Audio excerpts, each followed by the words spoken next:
Star Wars Knights of the Old Republic has a lot of different weapons for you to use, but let's be real here, most of the time you just end up using a lightsaber. So I thought I'd try something a little different today. The Plasma Torch. The first weapon you get in the game, and it's immediately replaced by a Vibrasword or a mining laser, and usually destined to sit in your second weapon slot for when you need to open a door without security. Not this time though, because today we're going to ask the question no one actually wanted an answer to. Can you beat Star Wars Knights of the Old Republic 2 with just the Plasma Torch? The rules for this challenge are simple. In combat, I can only use the Plasma Torch for damage. Force powers are allowed, except for the damaging ones, like Force Lightning. Party members are kind of iffy for this one. Sometimes they have to be there, and other times they don't. When they have to be there, I just kind of take them with me and don't give them weapons, and if I don't have to, then I just go by myself. So that's how that went. We're also playing on the difficult setting, which is the hardest difficulty in the game, so with these rules in place, let's get this challenge started. First thing we needed was a class. I went with the Jedi Guardian. Need a lot of feats for this run, and a lot of damage, so it made sense. These are my attributes, as you can see, a lot of strength. The only skill that matters in this run is treat injury, so just expect my points to always go there. The first feat I picked was dueling, for the extra defense and chance to hit. We name ourselves Drake on Wheel, and we're ready. I made sure to skip the prologue as it wasn't necessary here. The story is second in this video, so don't expect a lot of explaining. We woke up in our Kolto tank and set out for the medical area. I made sure to grab the chemicals here for later, and open up the morgue door. The plasma torch was on this dead guy, and then we met Kreia. Cryptic and annoying as usual. Now I had a new goal. To get the hell out of here. I had to check out the plasma torch first, and yep, it's not very good. It's not terrible, it's just not good. 1-to-1 physical damage, and 1-to-6 fire damage. Pretty much as good as a normal short sword. With it equipped, we actually do 6-to-11 damage total, which is decent. The droids ahead were our first enemies, and they went down easily. I got the chance to level up after killing enough of them. I'll go over most levels at the beginning, just so you can see what feats and force powers I picked. Mellow Weapon Focus for some chance to hit, and Burst of Speed since the higher leveled versions are key to beating this challenge. I killed some more droids and managed to find Adden in his force cage. I made sure to pick dialogue that would bring me closer to the dark side, as we needed to be evil in this challenge, but more on that down the line. There's a small segment where I have to play as T3 for a bit, but there's not much I can do about that there since T3 can't use a plasma torch. Now I needed to go into the mining tunnels of Peragus. More of the same here, droids everywhere. I at least had some clothes now, so that was nice. Leveling up in the early game is pretty easy. I picked Toughness for some more Vitality points, and Force Valor so I can up my strength during battles for a bit. If you guessed I'd have to fight more droids, you would be right. There's not really much else to say for the mining tunnels. I knew going into the challenge that Peragus wouldn't pose any actual threat, even on difficult. Once we escape the tunnels, we meet the HK Protocol droid, and I have a look around for the sonic imprint sensor I need to continue. I got HK to speak the voice activation line I needed to leave the area, and I leveled up again. All of my extra attributes I get when I level went into strength, and I picked the Force Aura Power for some extra defense if I need it. A new type of droid was introduced here, the Mining Droid Mark II. A bit tougher than the normal ones, but Flurry lets me get 2 attacks per round, so they weren't anything to write home about. We go out and do our little spacewalk, and then the Harbinger docks. That's our next goal now. I had to get through the minor dormitories first, and the only problem I faced were these damn droids that could freeze me in place. Even if the beam doesn't actually freeze me, I lose an attack pretty much every time it happens, so it was more annoying than anything. We unlock the turbo lift back to administration and met up with Kreia, who joins our party, along with Atton soon after. It turns out the HK Protocol droid is actually an HK Assassin droid, who would have guessed, and now we have to fight him. It was a lot harder than all of the other fights so far, and the floating mines do a lot of damage if they hit you. That's why I let my party deal with the mines. Then I went in for the killing blow. Now it was time to board the Harbinger. First, I make sure to turn on solo mode so my party members don't follow me. Then I went off to find the Navicomputer so I could get the asteroid drift charts so we could escape in the Ebonhawk. This, of course, would be too easy, so there's also a large quantity of Sith assassins here to beat me up. Slightly more challenging than the droids, but they are still relatively easy right now. Maybe I took the plasma torch for granted all these years. Who knows? I was hoping to find some new armor here, but I leveled up instead, which finally let me snag the heal power, a must-have for any playthrough. More assassins to deal with, and I got quite lucky when I finally found a dark Padawan robe. Not any better than my miner's uniform that I'm wearing, but it at least looked cooler. We all eventually met up with Sleeps with Vibroblades, and then Kreia lost her hand, and we got our T3 droid back. I leveled up after killing some more droids and picked Master Flurry and Force Shield. To make a long story short, we were able to get to the Ebonhawk and get everyone on board so we could all escape together, then we blew up Peragus. Next stop was Citadel Station. We were immediately put under arrest and were also attacked in our cells by an assassin. After a short house arrest, we were back to business as usual, and I make sure to leave my party members behind too. The first stop was to get our belongings from lockup, where we learned that the Ebonhawk was stolen along with T3. The second stop was to the cantina to partake in some sweet-ass swoop racing just for the fun of it. I did some selling and buying so we had enough credits in case we needed them, and I also killed a random guy for some dark side points. Now I needed to get back to the main story, so I went down to the Zerka offices and spoke with Jana Lorso. TLDR, the planet we're orbiting is Telos, and it needs to be restored after the war. Zerka and a pack of Ithorians are both trying to do this, and Zerka's the dark side route in this case, so that's why we're here at Zerka. Case in point, our first job is to steal a droid meant for the Ithorians. Not very hard at all, even when I got attacked by some random thugs. Next, I needed to get the local branch of the exchange out of Zerka's way. I smooth-talked my way into doing a weapons deal for Luxa, an important member of the exchange, and was nearly killed while doing so. Afterwards, she asked me to kill her boss, Lopak Slusk, the same guy I needed to kill for Zerka. This was the first real spot of trouble I ran into during the challenge. Running into a base full of relatively well-trained mercs and criminals? Yeah, not really the best play. An energy shield helped, along with a large amount of stimulants, which were another key to the success of the challenge. The real problem here was Slusk and Luxa. I had to fight them both at the same time, along with some Gamorrean guards and some high-powered turrets. And they all wanted to attack me rather than each other. I also didn't have that many medpacks yet, so I was bound to fail a few times. It was really just due to these three asshats. They were strong, and they surrounded me most of the time. I died during this battle for the first time, and I didn't save, so I had to do the whole thing over. This time I had the smarts to turn a lot of the adrenal alacrity I bought into advanced medpacks and drop a save before the Slusk Luxa fight. Didn't do me much good, of course. I died over and over and over again here. Either the Gamorreans would kill me, or I would get stunned by Luxa and die. The only reason I won this battle was because I did something I forgot that you can do. In battle, you can actually go into your inventory and use one consumable per round. But that also doesn't stop you from having an attack during the same round, so I can heal in my inventory and then attack after. This was a big help during the whole challenge. With the exchange dealt with, I needed to return to Zerka. They were also under attack by some mercs, but after dealing with the exchange, this was a breeze. I was rewarded with a shuttle ride down to the planet's surface, and of course, during the trip, the shuttle got shot down. We met Bao-Dur here, and had to take him into the party. I could leave him behind by going solo, so it really wasn't that bad. There were Canucks and mercs here, but they were both pretty easy to deal with. I leveled up at some point, and since I'm getting kind of tired of looking through all the footage to find exactly when I leveled up, I'm just going to give you an idea about how the rest of the levels I would get would be. All of my attribute points go into strength, all of my skills into treat injury, all of my feats go for damage, health, and defense in that order, and my force powers would be for giving me extra damage, extra defense, extra health, and then utility in that order. We eventually arrive at an old military base, which thankfully has a shuttle for us to fly to the pole of the planet. That's where we think the Ebonhawk might be, at least.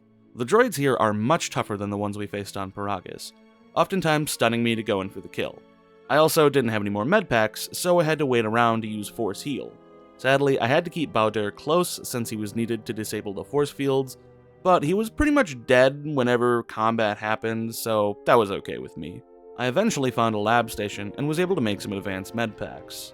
Not too long after, I was able to fire up the generator, and then we could actually get the shuttle out of here. Before we left though, I had to fight a tank droid, which is a good time to check in on our average damage during an actual fight. It's about 14 damage per hit, and since I can hit 3 times per round right now, we can get about 40-ish damage in one round of combat. That's not too bad, as seen here during the tank fight. We took the shuttle to the pole, got shot down again, and had to fight some HK droids. I had to have Kreia and Natan with me for this fight, but they didn't have any weapons, so they were pretty much useless. The HK droids were also really easy to deal with, since I had a pretty good energy shield equipped. Now we head into the hidden Enclave and talk with Atris for a bit until she agrees to give me my ship and my droid back. I loot the place thoroughly, and the real game can finally begin. We were on board the Ebonhawk now, and T3 managed to get the locations of the Jedi Masters I would need to find in order to beat the game. The first planet I was going to was Korriban, which I do not recommend for a normal playthrough.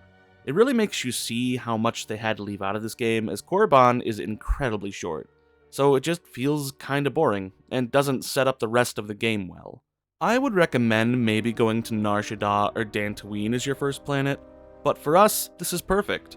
I don't need to bring anyone, and I can just get some easy levels and decent loot. Once on the planet's surface, we immediately ignore Kray's mumbling in our ears and start looting the corpses.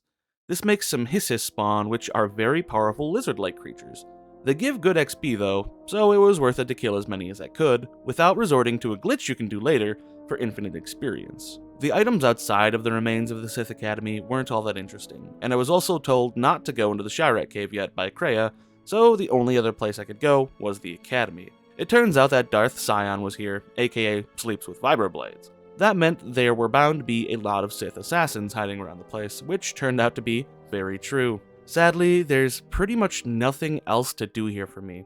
I really wanted to open this room that definitely would have had some loot in it, but I lacked the required items or skills for it. The only thing left for me to do was to look for Jedi Master Lona Vash, who turned out to be dead already, so that makes my job a lot easier. On my way out of the Academy, I had to fight Darth Sion though, which was not easy. He has a lot of health and does a lot of damage.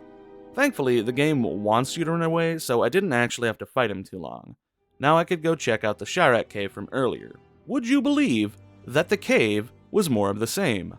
Lots of assassins, Tukata, and Shiraks were here for me to kill. Not hard, but I will say that a few of the assassins were a bit more difficult to deal with for some reason, not really sure why. At the end of the cave, there is a Sith tomb for me to explore, and some tests to overcome, which I can't really lose, so that's good. At the end of the tomb, I was rewarded with a lot of really good loot to use, or to sell, or to break down for components or chemicals later. That's it for Korriban. Like I said, there's not a lot to do here.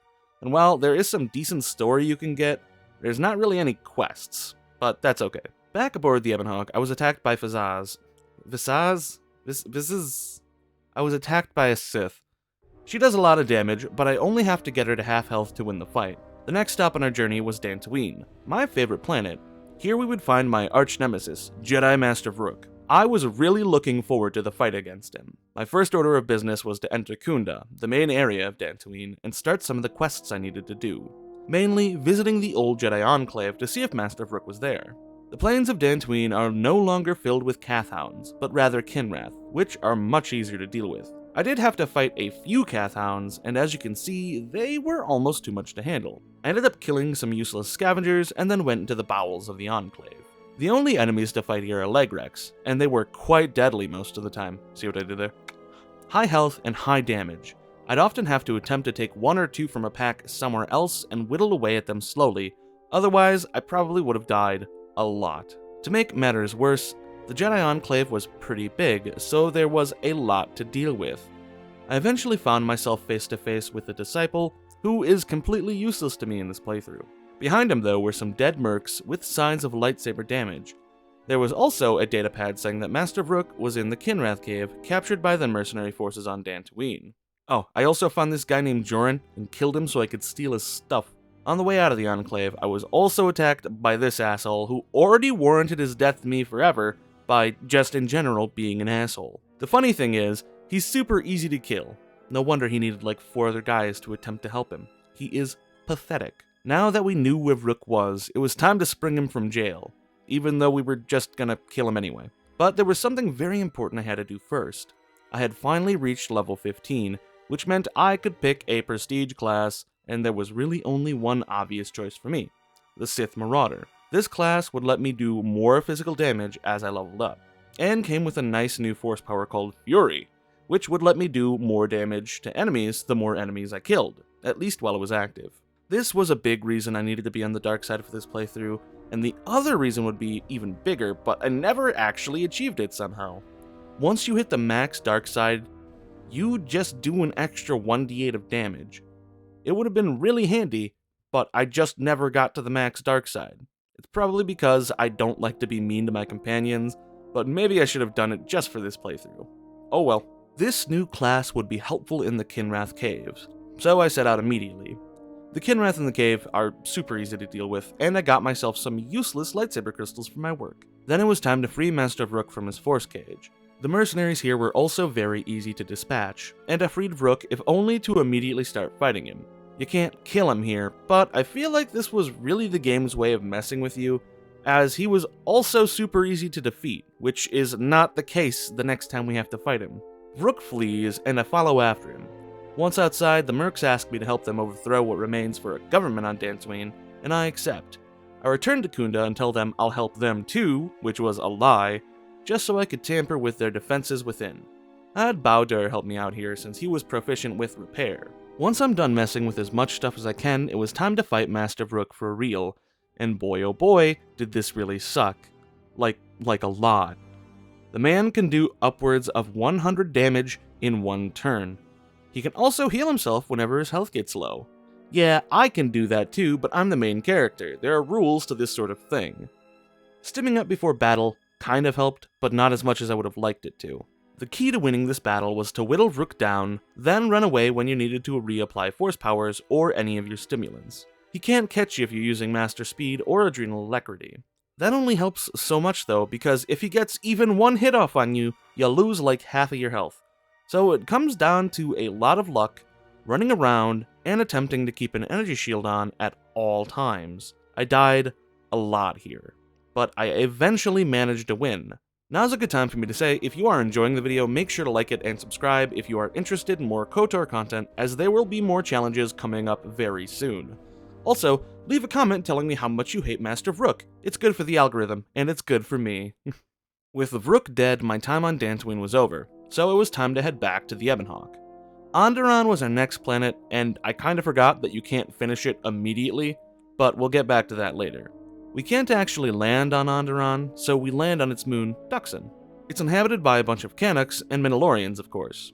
Canucks are old news, not hard to deal with. Once I made it far enough, the Mandalorians forced me to go meet their leader, Mandalore, aka Canderous Ordo, from the first KOTOR. He said he could help me get to Anderon, but I'd have to prove myself first. I pretty much just had to help around the camp and participate in the battle circle. Yes, I had to use my fists and a normal vibro sword at one point for the battle circle, but I couldn't remember if I needed to do this to go any further in the story, so I allowed it. I fixed up some of the stuff around camp and then went back into the jungle to help this Mandalorian down from his precarious situation. Then I helped this Mandalorian deal with some scouts that just recently landed, looking for me of course. With all of that done, Mandalore was willing to take me to Anderon, but not before we were attacked by some more Sith assassins. These guys were very tough. Not in the damage department, but in the health department. It took a lot of hits to kill them, and I'm gonna be honest, the Mandalorians did most of the work for me. Anderon itself is also one of those planets I feel was affected badly by the rush this game had to face.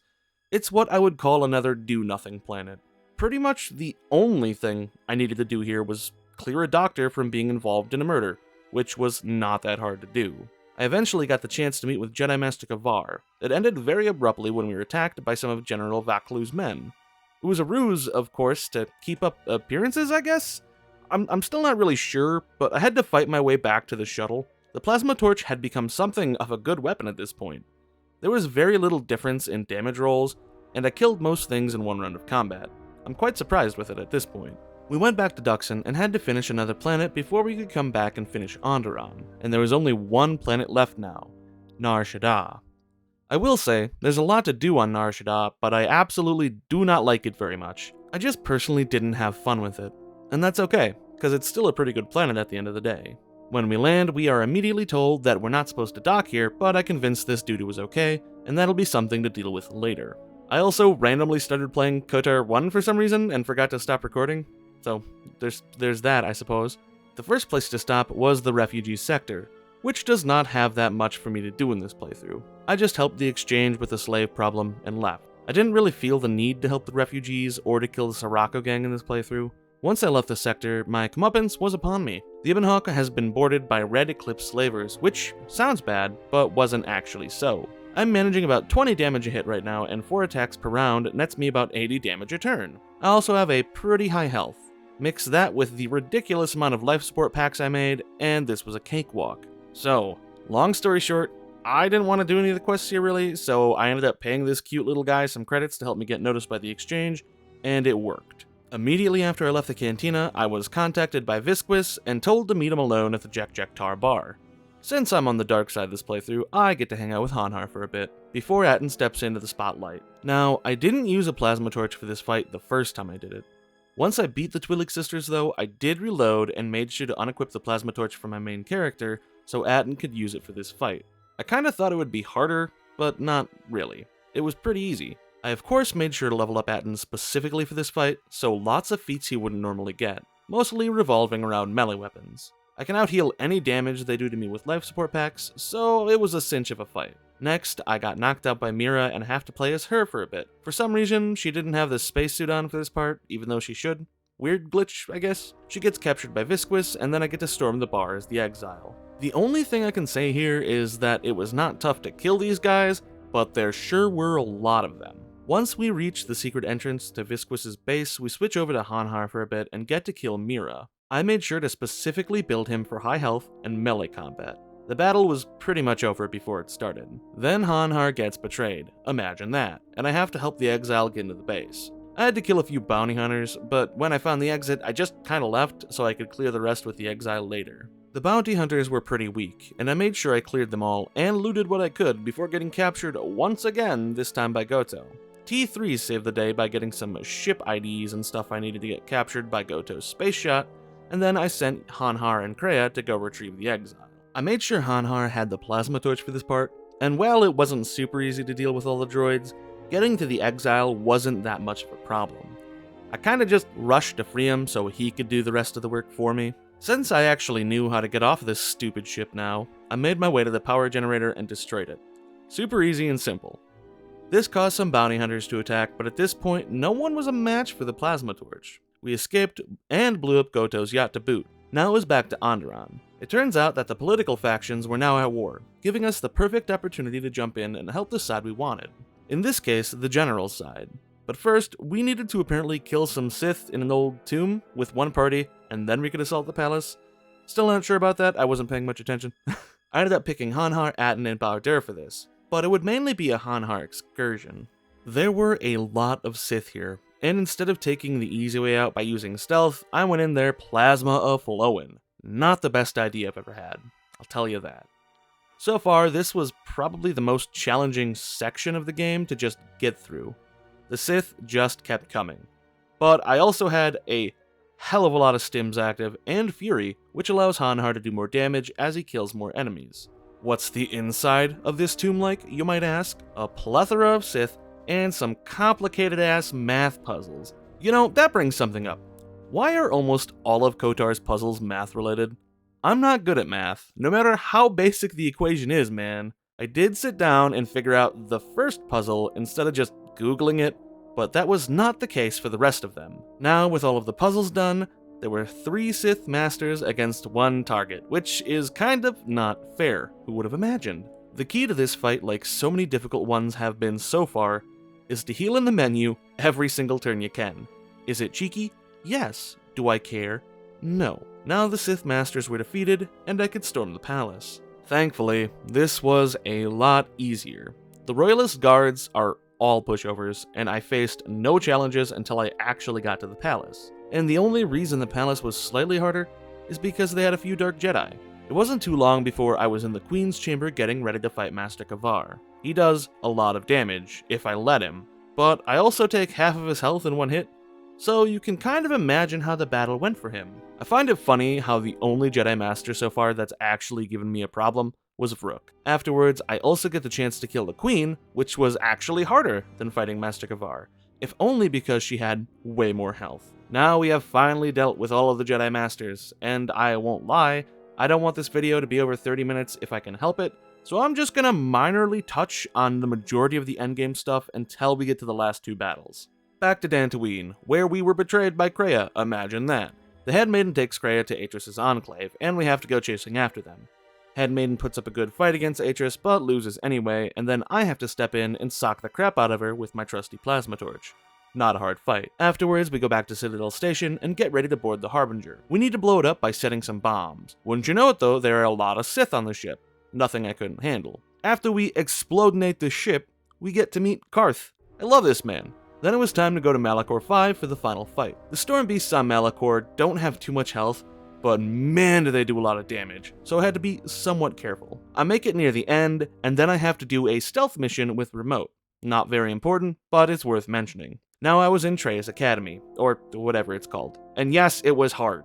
Everyone here was a Dark Jedi, and I was getting knocked around like a sack of potatoes. I figured it was my best bet to just take the quickest route to the next area, so I could get to the last fights faster. Eventually, I get to fight Darth Sion. He is pretty strong, health-wise, but didn't do as much damage. Of course, I also had to defeat him like 5 times in a row, but I managed. Now, it's time for the final fight. So, I was expecting the final fight to be very difficult, and I was right. Darth Traya has a tremendous amount of health to get through, and she can do about 100 damage a hit, which means I have to heal constantly if I want to not die. The first attempt was going really well, until she fully healed and brought out 3 floating lightsabers. But I also mentioned that they have a lot of health too, so I died, as I expected would happen. The second attempt went much smoother. When I got to the lightsabers, I just booked it, and I don't think they knew how to follow me very well, which worked for me. I wasn't able to take them exactly one-on-one, but 2 is better than 3. I didn't actually have to fight the last one at all, I just tanked the hits until Traya was dead, and just like that, I beat the game. So I'm gonna say you can beat 99% of this game with a plasma torch, just not the fights where the game forces you to use something else. That was never really the point of the video anyway. The point was to see how difficult the game would be, and I can say that it's harder than normal, but it is more than doable. The plasma torch is a pretty good weapon if you build a character specifically for it. Imagine that. If you enjoyed today's challenge, don't forget to like and subscribe, as there will be more soon. Also, check out the Discord and the Patreon as well. And as always, friends, stay safe out there, and peace out.